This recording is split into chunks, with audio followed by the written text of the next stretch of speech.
Have you ever watched a Disney character make a mistake so big that you wondered if there was any way back? Maybe they hurt someone they loved. Maybe they ran from responsibility. Maybe they believed a lie about themselves for far too long. The amazing thing about Disney isn't that its characters are perfect. It's that many of its greatest stories aren't about avoiding failure. They're about what happens after failure. Redemption isn't pretending the past never happened. It's chasing a different future despite it. Welcome to Jacob's Guest Lounge, where magic meets reality. You're all my guests today, so pull up a chair, relax, and join me as we dive into this meaningful topic. By the end of this episode, my hope is that you will see redemption differently, not as a way of escaping our mistakes, but as a reminder that they don't have to define who we become. Today's episode is especially meaningful to me because redemption is something every one of us needs. None of us gets through life without regrets, broken relationships, or moments that we wish we could rewrite. But maybe those moments don't have to define us. Today we're visiting 4 very different Disney stories, each offering its own perspective on redemption. From an African savanna to a dairy farm to a horse ranch and to an enchanted castle, we explore that hope has a way of finding people who are willing to change. So let's explore what Disney teaches us about redemption and what that might look like in our own lives. Close your eyes for a moment. Imagine stepping into worlds that couldn't be more different. One moment you're standing on Pride Rock beneath the African sun. Then you're working before sunrise on a dairy farm, riding across a quiet ranch, and walking through the halls of an enchanted castle. Different worlds, different stories. One question connects them all. Can someone truly change after they've made a life-changing mistake? We begin on the African savanna with one of Disney's most beloved characters, Simba. Simba believes he's responsible for Mufasa's death. Consumed by guilt and shame, he runs away instead of facing the pain. For years, he builds a new life, but underneath the laughter and the carefree attitude, accompanied by the none other than a Hakuna Matata, he never stops carrying the weight of his past. Everything changes when he's forced to decide whether he'll continue running or return home. So picture yourself standing on Pride Rock during the storm. Lightning flashes across the sky, rain pours down, you hear Scar's voice, and you hear Simba's breathing. You feel the fear. But you also feel courage beginning to replace it. This isn't just a battle for the kingdom. It's a battle over who Simba believes he is. Simba discovers something many of us eventually learn. Running never healed his pain. Only facing the truth could. His redemption didn't erase what had happened. Instead, redemption began the moment he accepted responsibility for running away and chose to protect others instead of just himself. Psychologists often distinguish guilt from shame. Guilt says, I made a mistake. Shame says, I am the mistake. When people become trapped in shame, they often withdraw, they avoid difficult conversations, they convince themselves they don't deserve another chance. Redemption begins when our identity is no longer controlled by our failures. When have you realized that avoiding something only made it heavier to carry? I'm going to level with all of you on a little secret. I've had moments where I wished I could simply move on without dealing with difficult conversations or facing the mistakes that felt impossible to live with, especially when they kept dwelling in my head rent-free. But I've learned that healing usually begins when we're willing to face what we've been avoiding. For example, there was an incident involving one of my friends' friends. Both of them are named Paul, by the way. At first, I didn't realize that Paul was simply quiet and shy. But one day, while we were camping, my friend Paul and I had a heart-to-heart conversation. And at first, I was upset because I wished his friend Paul had just told me what I had done instead of leaving me to figure it out. But eventually I realized I had two choices. I could avoid his friend Paul because I was afraid I might make another mistake, or I could apologize, move forward, and rebuild the friendship by starting a conversation around things that interested him. After I apologized and made the effort to understand him better, the conversation changed. It became a reminder that redemption can come through accountability, understanding, and the willingness to try again. That experience gave me hope that even when something feels like an unforgivable offense, it can become a weight lifted when we choose honesty and growth. The big takeaway here: redemption begins when we stop running from the truth.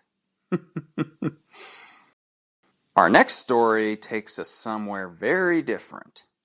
Not to a magical kingdom, but to a dairy farm. In the movie Cowbells, Taylor and Courtney Callum have spent their lives surrounded by wealth and privilege. Responsibility has always belonged to someone else, mainly their father. When their father requires them to work at the family dairy as punishment from a previous offense in the house, they're forced to experience life from an entirely different perspective. For the first time, they see the hard work, the sacrifice, and dedication of the employees who have quietly kept everything running. They also got a chance to finally earn what they want. So imagine arriving before sunrise, the smell of the barns, cow manure, the sound of machinery beginning another long day. Your hands become tired, your clothes become dirty, and suddenly you begin appreciating work you never noticed before. The sisters don't change overnight. They begin making better choices, they become more humble, more compassionate as well, and they're more willing to serve others instead of being served themselves. When their employees need someone to stand beside them, Taylor and Courtney choose responsibility over comfort.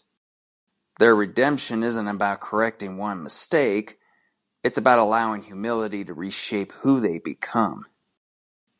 One of the greatest catalysts for redemption is perspective. When we genuinely experience another person's struggles, empathy often follows. It's difficult to ignore someone's burdens once you've carried a little of the weight yourself.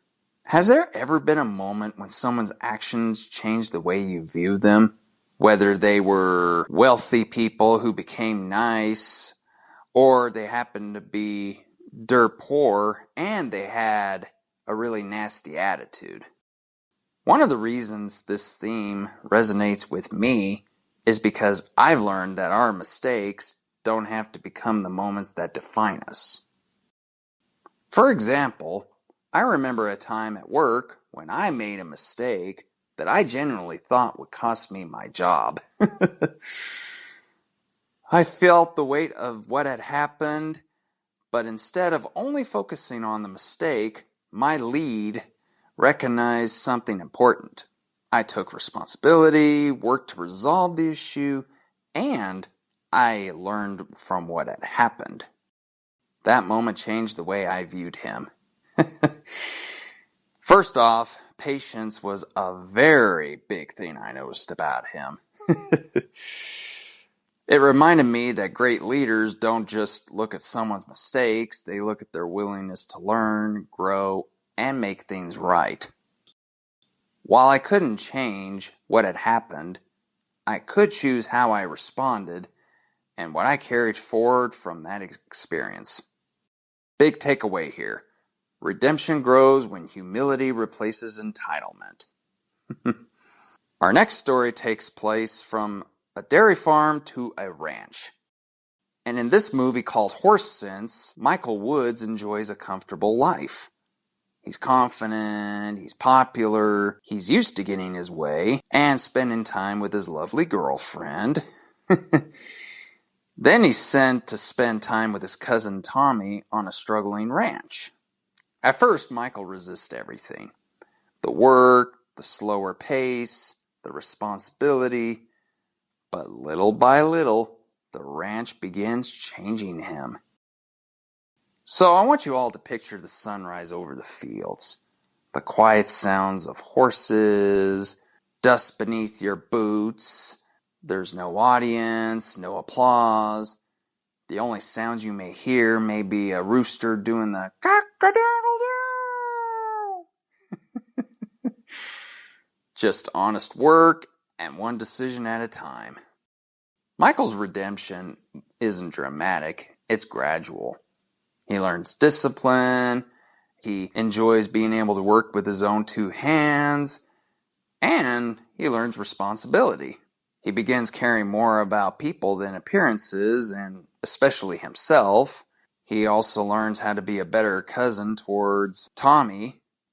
By the end of the story, he's willing to sacrifice his own comfort and the trip for the sake of his family. His greatest victory isn't simply helping save the ranch. It's becoming someone who places others ahead of himself. Real change rarely happens all at once. It's built through repeated choices. One decision to do what's right. One moment of honesty. One act of making things right. Over time, those choices don't erase the past, but they do reveal that a person is genuinely becoming someone new. Next question for everybody. When have someone's actions, not just their words, changed the way that you all saw them? And one of the reasons this lesson resonates with me is that I've learned something meaningful. Change doesn't usually happen in one dramatic moment. It's revealed through the small choices that we make afterwards. Looking back, I found that those quiet everyday decisions have done more to shape my character than any single milestone. That's one of the reasons redemption stories in Disney resonate so deeply with me.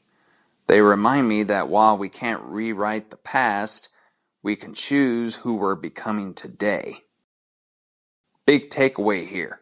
Redemption is revealed through consistent choices, not empty promises. Our final story brings us inside the enchanted castle. The beast lives isolated by fear. His anger pushes everyone away, he's selfish initially, and he believes he'll always remain exactly as he is. 'Cause as the saying goes, for who could ever learn to love a beast? Then Belle enters his life. She sees beyond his appearance. She initially is frightened by him, but more importantly, she initially doesn't like him, mainly because of his attitude. And she made that very clear while helping clean his wounds. And slowly, the beast begins changing. Not because someone forces him to, but because he chooses to become someone different. I want you all to imagine walking through the castle. The halls feel empty, the curse hangs over everything. Then little by little, kindness replaces anger, patience replaces selfishness, and hope replaces despair. The beast doesn't become a better person because of one grand moment. His redemption is built through countless small decisions. He eventually learns humility. He also shows kindness, serving someone else's needs before his own. Eventually, the person inside changes long before the curse is broken. Real transformation rarely happens overnight. Growth is measured through ordinary choices repeated consistently. That's encouraging because growth begins with the next right choice, not perfection. Next question for everybody. What area of your life has changed gradually instead of instantly? I've learned that becoming a better person usually isn't about one life changing today. It's about making better choices again and again, even when progress feels slow. That's one of the reasons redemption stories in Disney resonate so deeply with me. They remind me that transformation is possible when we're willing to keep growing. Last takeaway.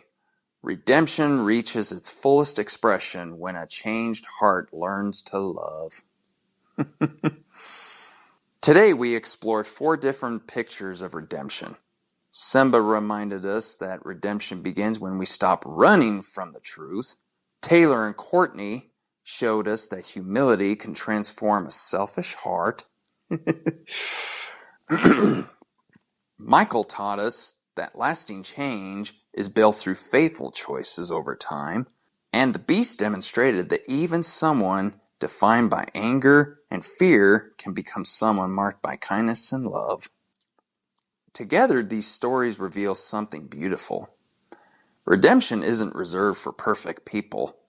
It's available to ordinary people, such as you and I, willing to grow, take responsibility, and choose a different direction. And there's one other thing that I can personally add to this.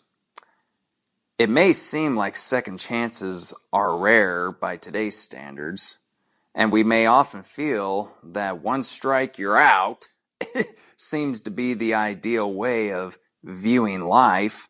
If there's one thought I'd love for all of you to carry into this week, it's this. Your worst chapter doesn't have to become your entire story. None of us handles life perfectly. We all make mistakes. We all have moments that we wish we could rewrite. But grace reminds us that our failures don't have the final word. So here's my question for all of you. If redemption is possible, what part of your story is waiting for a new beginning? I'd love to hear your thoughts on that. So share your answer, join this week's poll, or continue the conversation with our community. Next week, join me for the season finale as we talk about taking risks.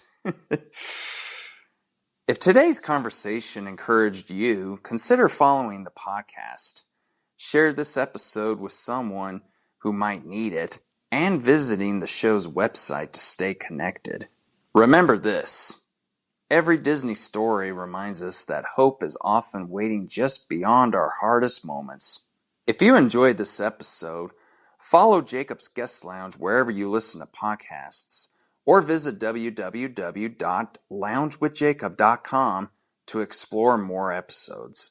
You can also find me on YouTube, Spotify, and Apple Podcasts, where you can subscribe, leave a review, and continue the conversation. And if you know another Disney fan who might enjoy these conversations, I'd really appreciate you sharing the show with them. Until next time, keep exploring the stories, keep noticing the connections all around you, and most importantly, keep the magic alive. And I'll see you all back here in the lounge.